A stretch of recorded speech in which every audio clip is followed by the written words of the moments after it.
Dermatitis atópica. La dermatitis atópica es un trastorno inflamatorio de la piel de curso crónico y recidivante que afecta a un 10-15% de la población infantil. Inicialmente se manifiesta por prurito severo y piel seca que lleva al rascado, lo cual provoca la sobreinfección y la liquenificación. Es un trastorno hereditario, poligénico y multifactorial. Se consideran factores importantes en el desarrollo del eczema la alteración de la permeabilidad cutánea y unas características especiales de respuesta inmune, por ejemplo, niveles de IgE elevados en relación con la población no atópica. En estos pacientes es frecuente la historia personal o familiar de asma, rinoconjuntivitis estacional o eczema. Normalmente la sintomatología mejora en la edad adulta. Las manifestaciones son diferentes en función de la edad, como veremos a continuación. DA lactante. La dermatitis atópica del lactante suele comenzar en torno a los 3 meses de vida. Los signos predominantes son el eritema y las papulovesículas en cuero cabelludo y en la cara. Es muy característico el respeto del triángulo nasogeniano.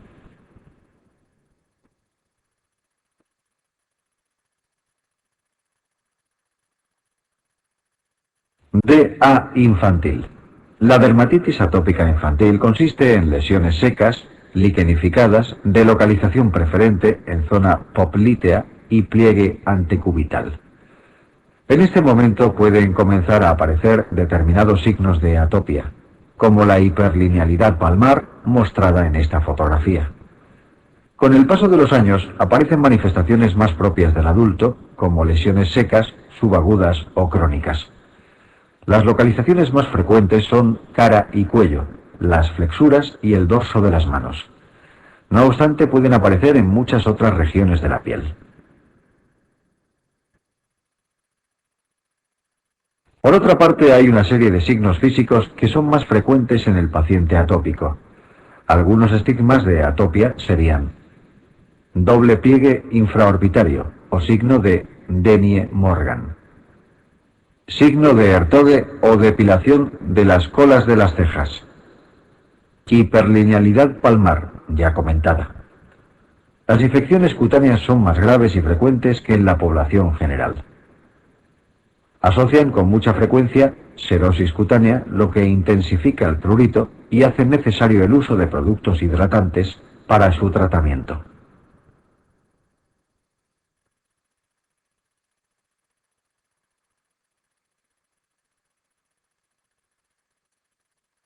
Urticaria. La urticaria es una dermatosis cuya lesión fundamental es el abón. La característica fundamental de esta lesión es su evanescencia, ya que desaparece en pocas horas. Se acompaña de importante prurito. En ocasiones, la urticaria se acompaña de angioedema. Este consiste en un edema de dermis profunda y tejido celular subcutáneo. Clínicamente está peor definido que el abón y persiste durante más tiempo. La mayoría de las urticarias son de causa desconocida. Otras pueden aparecer en el contexto de infecciones, toma de ciertos alimentos o fármacos, o incluso desencadenarse por estímulos físicos como, por ejemplo, la urticaria por presión. Existe una entidad que puede confundirse con la urticaria y es la vasculitis urticarial. Debe pensarse en ella ante una urticaria con abones que duran más de 24 horas o si se acompaña de artralgias o descenso del complemento. La sospecha se confirmará con una biopsia cutánea. En cuanto al tratamiento, debe ser etiológico si se conoce la causa. En caso contrario, se comienza por antihistamínicos anti-H1. En casos graves o refractarios, pueden combinarse varios o incluso recurrirse a los corticoides.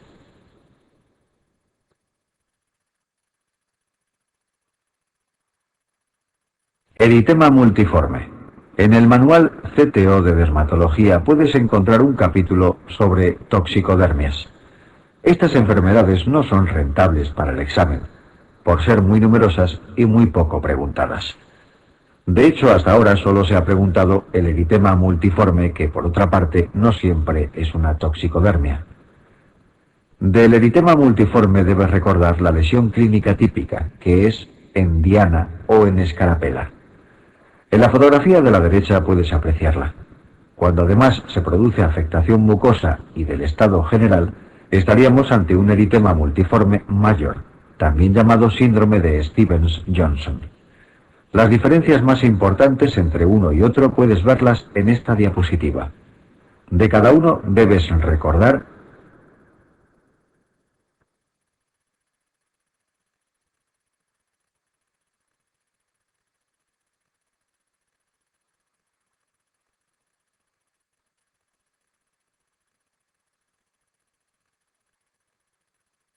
acné. El acné es una enfermedad inflamatoria del folículo pilosebáceo. Se trata de una patología crónica y autolimitada que suele afectar a adolescentes y adultos jóvenes. El mecanismo etiopatogénico exacto es desconocido, pero se han implicado varios factores en su patogenia. Existe una obstrucción del folículo pilosebáceo, debido a una producción excesiva de queratina que cierra el orificio de salida. La hipersecreción androgénica también tiene un papel. Produce una alteración cuantitativa y cualitativa de la producción sebácea, lo que también se relaciona con el origen de esta enfermedad. La oclusión folicular y la sobreproducción sebácea aumentan la cantidad de Propionibacterium acnes en el folículo. Esta bacteria tiene la capacidad de metabolizar lípidos produciendo mediadores inflamatorios, lo que agrava la clínica.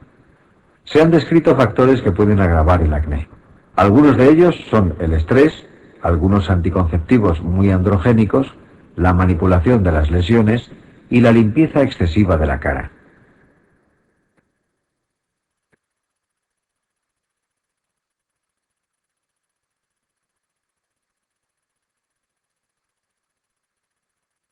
Las lesiones aparecen en zonas grasas, cara, espalda, hombros y centro del tórax. La lesión inicial suele ser el comedón. Existen dos tipos de comediones, cerrados y abiertos. El comedón cerrado no es sino una pápula puntiforme blanquecina. En cambio, el comedón abierto es lo que vulgarmente se conoce como espinilla o punto negro. Los comedones evolucionan a lesiones inflamatorias, pápulas, pústulas, nódulos y quistes en orden de gravedad. Todas ellas pueden producir cicatrices. Lo habitual es el polimorfismo del cuadro con combinaciones de las distintas lesiones en un momento determinado.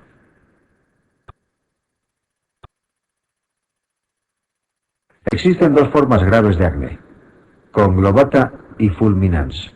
El primero produce grandes nódulos, quistes y abscesos comunicados entre sí por trayectos fistulosos.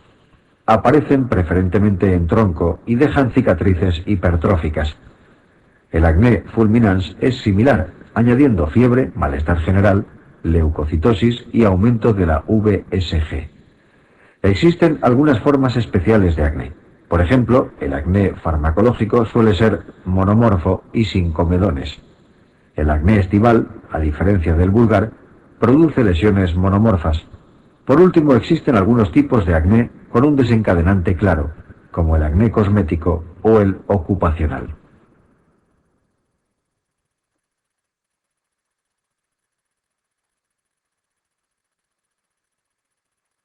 Tratamiento del acné. El acné puede ser tratado de formas muy diversas, según la gravedad del proceso. Acné leve. Es el acné comedoniano y papuloso. Bastaría en principio un tratamiento tópico, aunque tiene tendencia a la recurrencia. Algunas opciones serían el peróxido de benzoilo, los retinoides tópicos o ciertos antibióticos, clindamicina, eritromicina y más recientemente nadifloxacino. Acné moderado.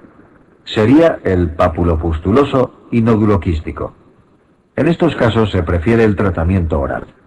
Pueden emplearse antibióticos, doxiciclina y minociclina son los más utilizados. Otras alternativas son los antiandrógenos y la isotretinoína. Acné grave, conglobata y fulminans. Aquí sería preciso añadir esteroides sistémicos a lo dicho para el acné moderado.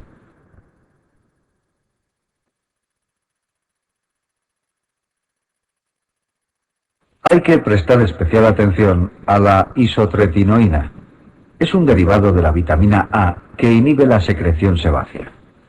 Es importante conocer algunos efectos secundarios. El más frecuente es la sequedad cutáneo-mucosa. No obstante, hay algunos menos comunes, pero más graves, como alteraciones del perfil lipídico y la hepatotoxicidad. Es importante emplear un método anticonceptivo durante el tratamiento y el mes posterior al mismo, puesto que es un fármaco teratógeno. No te confundas con el acitretino, otro retinoide, en cuyo caso serían 2 años.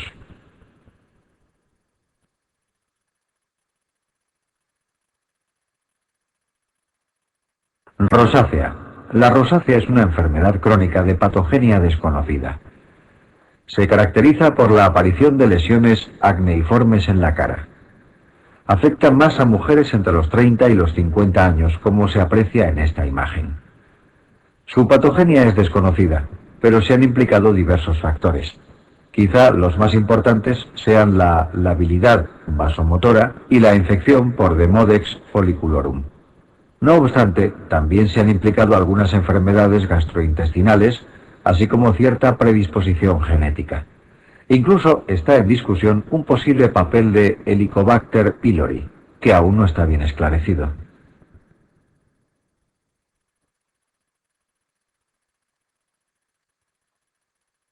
El cuadro comienza con episodios repetidos de flushing o rubor facial. Los estímulos desencadenantes pueden ser diversos: alcohol, comidas o bebidas calientes, sol, ambientes calurosos. Poco a poco se produce un eritema persistente, telangiectasias y lesiones papulopustulosas. Es muy importante tener en cuenta que en la rosácea no existen comedones. Esto es muy útil para establecer diagnóstico diferencial con el acné, donde sí aparecen. En ocasiones pueden aparecer diversas complicaciones: lesiones oftálmicas en forma de blefaritis o conjuntivitis, hiperplasia de tejidos blandos, rinocima o tocima. Esta complicación es bastante más frecuente en varones.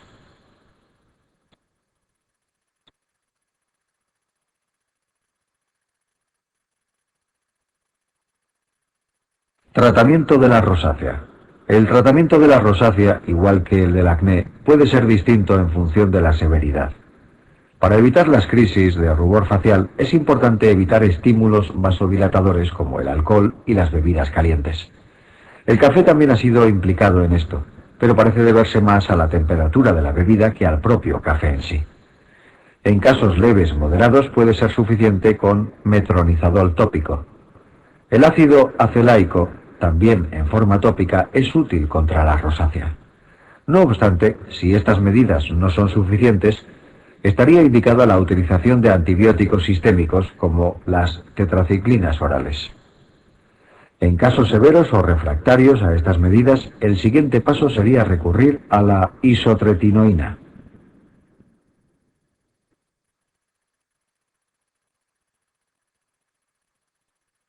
Alopecias. Las alopecias son un grupo de enfermedades definidas por la disminución de la densidad del pelo o ausencia del mismo en cualquier parte de la superficie cutánea. Para su estudio es frecuente dividirlas en alopecias cicatrizales, debidas a malformación, daño o destrucción del folículo, por lo que son definitivas; alopecias no cicatrizales, bien debidas a miniaturización del folículo o a síndromes hereditarios o asociada a enfermedades sistémicas. Durante las últimas convocatorias, las alopecias se han preguntado cada año, por lo que se han convertido en un tema importante en muy poco tiempo.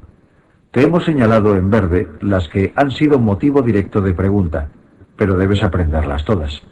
Recuerda que las tiñas inflamatorias también pueden causar alopecia cicatrizal, y estas son tinea favus, querion de Celso, granuloma tricofítico de Mahochi y psicosis de la barba. El resto de las tiñas, si producen alopecia, no suele ser cicatrizal.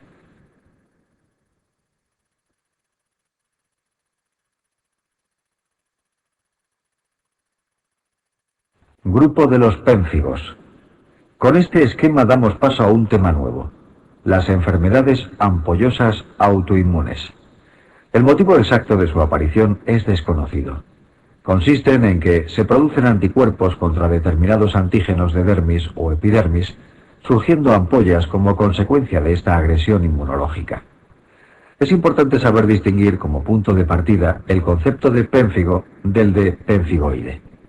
Como puedes ver en esta imagen, todas las dermatosis que vamos a estudiar son de localización dermoepidérmica, salvo el pénfigo vulgar. Recuerda bien este detalle, puesto que podría ser motivo de pregunta en un test. El pénfigo se caracteriza por producir ampollas intraepidérmicas. Por el contrario, los pemfigoides y sus variedades producen ampollas subepidérmicas.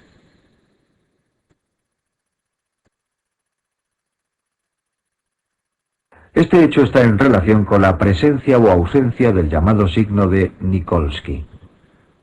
El signo de Nikolsky consiste en que, con la presión tangencial, se produce un despegamiento de la piel. Este fenómeno se ve en el pénfigo, dado que las ampollas son intraepidérmicas y por tanto el techo de las mismas es más fino. En cambio no aparece en el pemfigoide porque, al ser dermoepidérmicas, están más protegidas por un mayor espesor de la piel.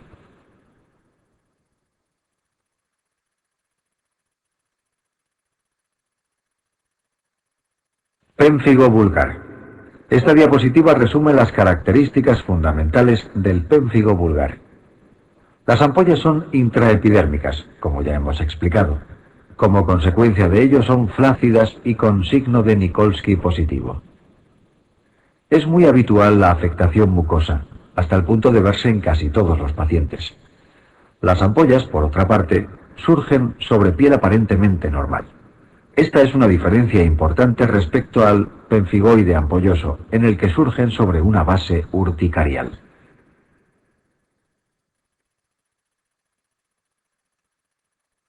Aquí se nos muestra un detalle de lesiones de pénfigo vulgar. La lesión típica es una ampolla sobre piel aparentemente normal. Esta ampolla es flácida y presenta signo de Nikolsky positivo. En cambio, en un pemfigoide no aparecería este signo. Su aparición en el pénfigo se debe a que el techo de la ampolla es bastante más frágil que el de la ampolla del pemfigoide, ya que solo está constituido por parte del espesor de la epidermis. Por el contrario, en el pemfigoide sería todo el grosor epidérmico, ya que la ampolla es subepidérmica. Existen otras variantes de pénfigo, aparte del pénfigo vulgar, pero no merece la pena detenerse en ellos porque exceden los límites del examen que estamos preparando, en el que aún no se han preguntado.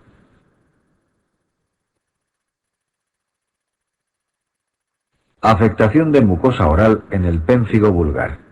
Uno de los aspectos clínicos más importantes del pénfigo vulgar son las lesiones en mucosas. De hecho, la mayoría de los pacientes con esta enfermedad debutan con lesiones mucosas, extendiéndose luego al resto de la superficie cutánea. Estas lesiones son erosivas, como mostramos en esta imagen. Una lesión erosiva en mucosa oral puede ser la primera manifestación de un pénfigo vulgar y puede precisarse una biopsia con inmunofluorescencia para descartarlo.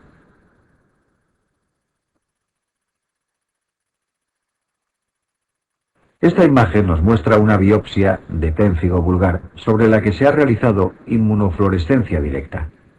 Como puedes ver, es positiva para anticuerpos antisustancia intercelular a nivel epidérmico. Recuerda bien este detalle porque ha sido muy preguntado en el examen. El blanco al que se dirigen los anticuerpos en el pénfigo vulgar es la sustancia intercelular. Por este motivo las ampollas son intraepidérmicas. Al igual que en la enfermedad de Darrier, uno de los rasgos que se observan en la histología es la acantólisis. Pemfigoide ampolloso. El pemfigoide ampolloso, al contrario que el pénfigo vulgar, produce ampollas tensas y sobre base urticariforme. Dado que son subepidérmicas, son tensas y sin signo de Nikolsky. A continuación mostraremos algunas imágenes relacionadas con esta patología.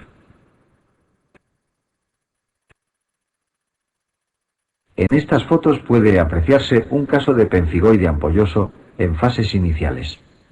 Como puedes ver, todavía no se aprecian las lesiones ampollosas que se formarán más tarde. Ante un paciente anciano con una erupción urticariforme, el pemfigoide ampolloso sería uno de los posibles diagnósticos diferenciales.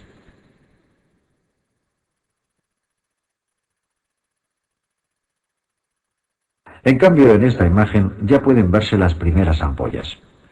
Observa el brillo que presentan, dado que se trata de ampollas densas. Predominan en el abdomen y áreas flexoras de las extremidades. Cuando desaparecen, no dejan cicatrices. A diferencia del pénfigo vulgar, como antes hemos dicho, el signo de Nikolsky es negativo. Aparte de las lesiones cutáneas, es característico un intenso prurito. En esta enfermedad es posible la afectación de la mucosa oral, pero solamente aparece en 1/3 de los casos.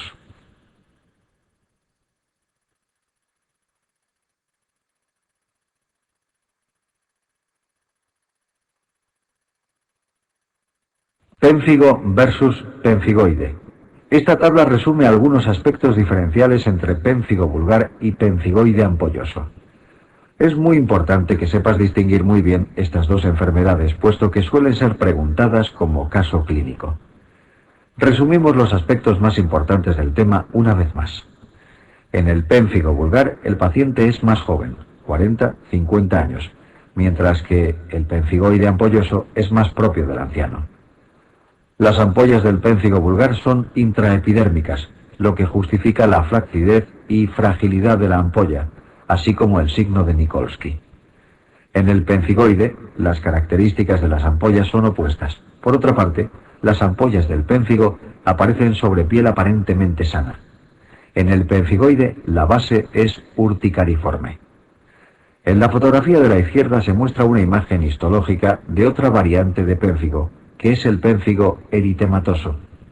Independientemente de esto, insistimos en que el concepto de pénfigo, sea el tipo que sea, implica ampollas intraepidérmicas.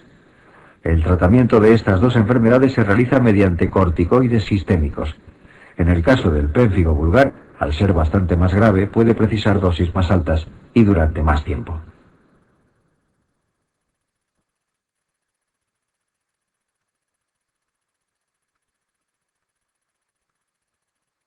Dermatitis herpetiforme. La dermatitis herpetiforme es una enfermedad benigna y crónica, caracterizada por una erupción papulobesiculosa muy pruriginosa. Se localiza en áreas extensoras, de manera simétrica. Es muy frecuente la asociación a enfermedad celíaca, normalmente subclínica. La causa es desconocida, pero se sabe que el gluten juega un papel importante, y su presencia en la dieta empeora la enfermedad en casi todos los casos. Suele comenzar entre la segunda y cuarta décadas. Las lesiones son polimorfas, con pápulas, placas urticariformes y pequeñas vesículas excoriadas. Se agrupan simétricamente y en zonas de extensión: codos, rodillas, escápulas, glúteos, cuero cabelludo, sin afectación mucosa. El síntoma fundamental es el prurito. Solo un 30% manifestarán clínicamente alteraciones intestinales, pero el porcentaje real es mayor, porque muchos pacientes padecen formas asintomáticas de enfermedad celíaca. Histológicamente destaca la presencia de ampollas dermoepidérmicas con depósitos granulares de IgA en la inmunofluorescencia directa. El tratamiento de elección se realiza con sulfona, tomando de por vida la dosis mínima que les mantenga libres de lesiones. También se ha demostrado que una dieta libre de gluten mejora las lesiones cutáneas a largo plazo.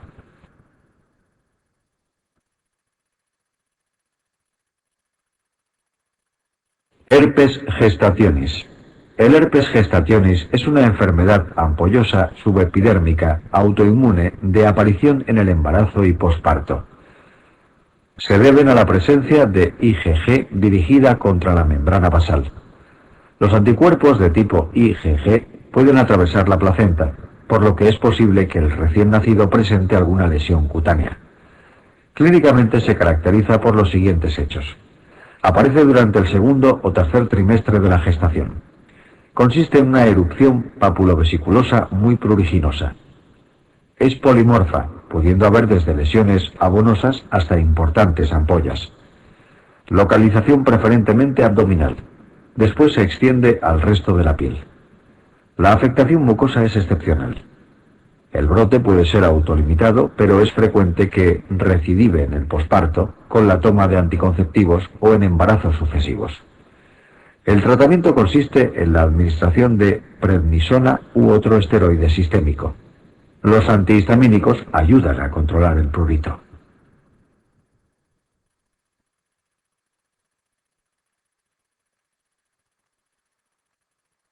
Paniculitis. Damos paso a otro tema, el de las paniculitis. Estas enfermedades comparten como característica fundamental la inflamación del tejido celular subcutáneo. En su arquitectura cabe distinguir dos partes fundamentales: lobulillos grasos y septos interlobulillares. Dependiendo de cuál de los dos se ve afectado, las paniculitis se dividen en septales y lobulillares. Otro importante rasgo a tener en cuenta es si existe o no vasculitis.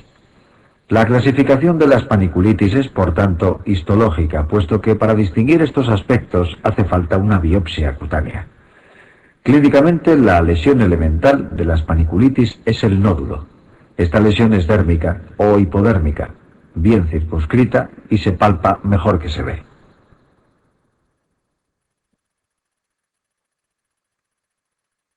Paniculitis, eritema nodoso versus vasculitis nodular. Las dos paniculitis de mayor importancia para el examen son el eritema nodoso y la vasculitis nodular. En esta diapositiva te exponemos los rasgos más importantes para distinguirlas, ya que muchas características son contrapuestas. Desde el punto de vista etiológico, cabe mencionar que el eritema nodoso puede deberse a múltiples causas, siendo las más frecuentes las infecciosas: estreptococos, tuberculosis, lepra. La vasculitis nodular es de causa desconocida en la mayor parte de los casos, pero en ocasiones se asocia a tuberculosis, en cuyo caso recibe el nombre de eritema indurado de Bacin.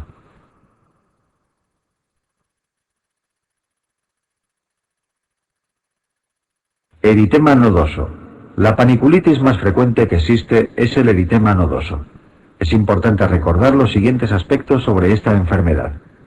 Aparición en cara anterior de las piernas. Importante dolor, pero las lesiones curan sin cicatriz. Es una paniculitis septal sin vasculitis. El tratamiento de esta enfermedad suele consistir en antiinflamatorios no esteroideos, reservándose los corticoides para los casos más severos.